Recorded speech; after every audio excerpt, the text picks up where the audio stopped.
Desde os primórdios da civilização, os humanos sempre olharam para os céus com admiração. Avistamentos de estrelas e planetas, cometas e eclipses são impressionantes e nos ajudam a tentar entender nosso lugar no cosmos.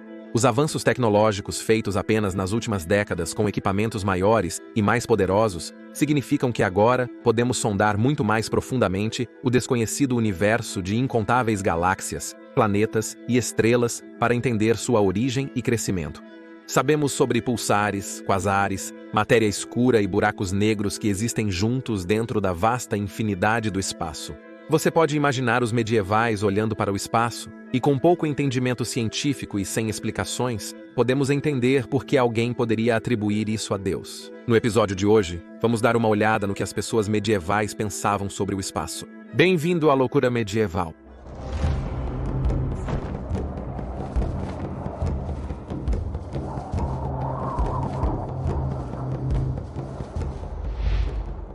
A ciência de Deus. Fé e ciência estavam entrelaçadas durante a Idade Média. Tanto as ciências quanto as humanidades eram estudadas nas universidades. Havia 7 artes liberais: gramática, retórica, música, geografia, lógica, aritmética e astronomia, que, sendo o estudo dos planetas e outros fenômenos cosmológicos, era a base para a astrologia. Esta última tentava conectar quaisquer acontecimentos celestiais com eventos e preocupações humanas aqui na Terra. Na Idade Média, quase todos acreditavam que o que acontecia nas estrelas afetava suas vidas diárias. Claro, para os medievais, o mundo e tudo no universo foi criado por Deus, e dessa forma milagres podiam e aconteciam.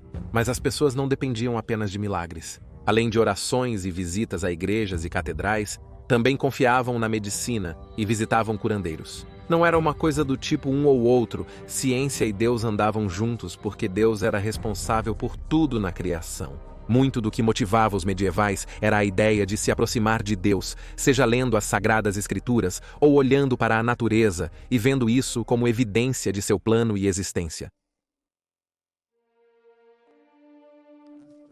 Astrolábios e quadrantes.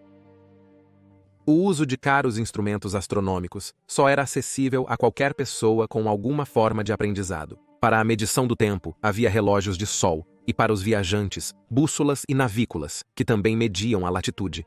Os estudantes universitários eram ensinados a usar ferramentas como astrolábios e quadrantes para acompanhar os céus e prever a posição das estrelas e planetas. Os médicos também eram ensinados a usar esses instrumentos para criar horóscopos para seus pacientes. A partir do século XI, com a criação das universidades, o currículo incluía uma melhor apreciação da astronomia e seus instrumentos. Certamente, o uso desses instrumentos elevava seu status como pessoas criativas e conhecedoras. No Tratado sobre um Astrolábio, que foi escrito em 1391 pelo poeta e autor Geoffrey Chaucer, mais famoso pelas contos de Canterbury, Chaucer dá um astrolábio ao seu filho de 10 anos, quando ele é enviado para a universidade, descrevendo em detalhes como usar o instrumento. Chaucer escreveu o tratado em inglês médio, no entanto, em vez de latim, na esperança de introduzir esse tipo de aprendizado a um público muito mais amplo. Os instrumentos fornecidos na biblioteca do Merton College, em Cambridge, eram ainda mais caros do que os livros. Dos 2 listados como estando lá, um custou à universidade 10 shillings e o outro um pesado 13 shillings e 4 pence. Há evidências de que eles foram emprestados da mesma forma que os livros, para serem devolvidos, guardados e depois emprestados novamente. Nem mesmo havia necessidade de alguém sair e usar um astrolábio. Os cálculos para a localização do Sol e das estrelas e o nascer e o pôr dos planetas poderiam ser todos concluídos dentro de casa. Eles também tinham o bônus adicional de poder ajudar no estudo da geometria, bem como da astronomia. O quadrante era usado para medir altitudes astronômicas, e havia vários tipos. Sua invenção significava que a altitude do Sol poderia ser medida sem ter que olhar diretamente para ele. O aumento de status de um estudante conhecedor significava que ele também poderia ter um emprego respeitável. Graduados poderiam prosseguir o trabalho em mosteiros, encontrar um patrono para trabalhar na corte real, podendo se tornar um inventor ou astrônomo respeitado. Durante o século XIV, o Merton College era um dos lugares mais renomados para a pesquisa astrológica na Europa Ocidental. O ensino focava na reforma do calendário, medicina da peste, instrumentos astrológicos e na compreensão de eventos como eclipses e conjunções. Assim como as universidades, os mosteiros eram ótimos lugares para aprender sobre o universo. Ao se excluírem de todas as distrações externas e se concentrarem em uma mistura de escrituras sagradas e no estudo da criação de Deus, os monges medievais frequentemente se encontravam na vanguarda das descobertas científicas. Usava-se ferramentas astronômicas para determinar a data da Páscoa e outros festivais. Seguir as 7 horas canônicas de oração também era facilitado com instrumentos. No meio do século XIV, o Papa declarou que cada mosteiro beneditino tinha que enviar pelo menos um monge de cada 20 para a universidade para estudar teologia e direito canônico. Também haveria oportunidades para se envolver em matemática e astronomia enquanto estivessem lá. Inspirado por seu tempo na Universidade de Oxford, o monge beneditino do século XIV, Richard de Wallingford, inventou um enorme relógio astronômico chamado Machina Mundi, bem como 2 outros instrumentos cosmológicos, um sendo chamado de Albion, que encontrou a posição dos planetas, e o outro, o Rectangulus, que calculava a trigonometria esférica. Outro cientista clerical foi o monge do século XIV, John de Westwick, que escreveu um manual de instruções para um equatório planetário. Este era um instrumento que calculava as posições exatas da Lua, do Sol e do planeta, sem o uso de procedimentos matemáticos complicados. Para alguns medievais, o universo era uma estrutura logicamente organizada. Estava organizado dentro de 7 camadas paralelas e translúcidas. Cada planeta se movia em sua própria esfera em uma órbita circular perfeita. Achava-se que Sol e Lua eram planetas, como Saturno, Júpiter, Marte, Vênus e Mercúrio. Eles eram os únicos objetos que podiam ser vistos no céu a olho nu. Todas as estrelas fixas estavam contidas na 8ª esfera, e todas estavam posicionadas exatamente à mesma distância da Terra. Acima dessa camada estava obviamente o céu, onde Deus vivia com seus anjos e todas as almas justas que existiam em forma humana. Lá eles esperavam pelo apocalipse no fim dos dias. Neste momento, o último julgamento ocorreria e os considerados dignos por Deus seriam salvos e se uniriam a eles. Os indignos seriam enviados para as ardentes chamas do inferno com Satanás para toda a eternidade. Os salvos viveriam com Deus no céu em paz eterna.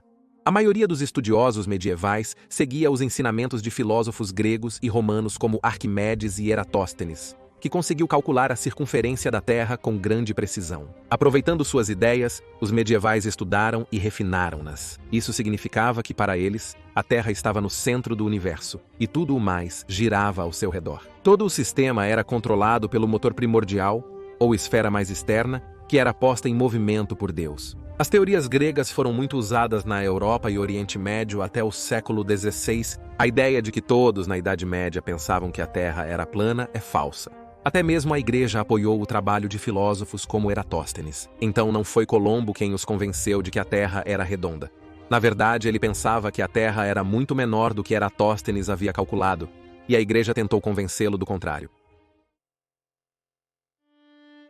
Uma história foi contada pelo monge de Saint-Denis. Foi durante o reinado de Carlos V da França, quando os astrólogos da corte eram consultados para cada pequena coisa. Um duelo estava prestes a acontecer, e um dos participantes estava ansioso para se dar a vantagem.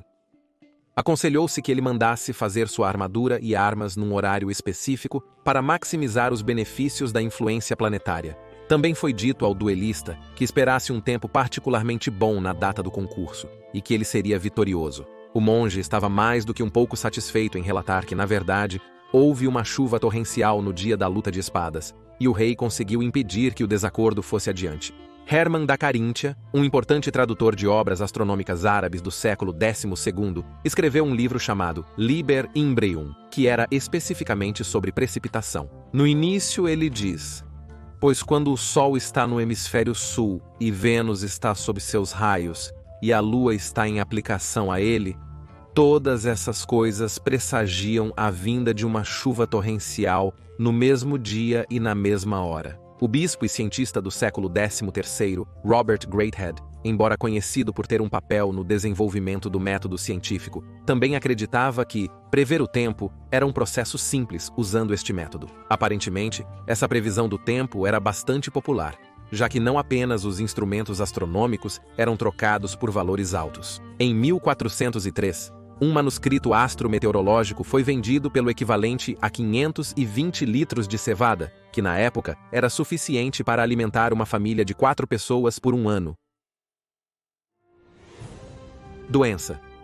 Se os planetas estavam obviamente afetando o clima, como os medievais acreditavam, então fazia sentido para eles que também poderiam afetar as pessoas e causar um desequilíbrio dos humores, levando a doenças ou a uma queda no humor. Apenas médicos reais tinham acesso a caros astrolábios, então o médico mais comum provavelmente consultaria um almanaque em vez disso. Com entre 12 e 20 páginas de comprimento, esses pequenos livretos eram bastante comuns na Inglaterra durante a Alta Idade Média. Eles continham calendários de eclipses lunares e solares, tabelas lunares e desenhos de recipientes de urina, homem de veias e homem do zodíaco. O diagrama do homem de veias mostrava a localização, você adivinhou, das veias e artérias do corpo, enquanto os signos do zodíaco, que se acreditava ter influência sobre uma pessoa, eram rotulados no homem do zodíaco. Cada signo do zodíaco representava uma parte do corpo, seja ela interna ou externa. Muitos parecem bastante aleatórios, como Gêmeos influenciando os braços e sistemas nervosos, e Libra cobrindo a pele, rins e nádegas. O almanaque seria carregado e consultado pelo médico,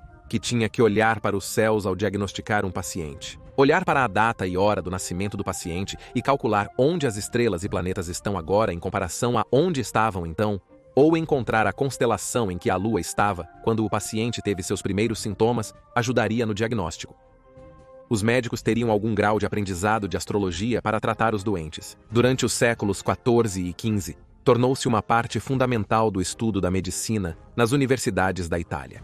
Parece que, apesar da opinião popular, os medievais tinham sede de conhecimento sobre o universo ao seu redor, mas até mesmo os homens mais eruditos da época erraram completamente em algumas coisas. Obrigado por ver este episódio de Loucura Medieval. Por favor, inscreva-se e deixe um comentário abaixo se tiver algum outro tópico que você quer que nós abordemos. Saúde, vejo você semana que vem. Obrigado.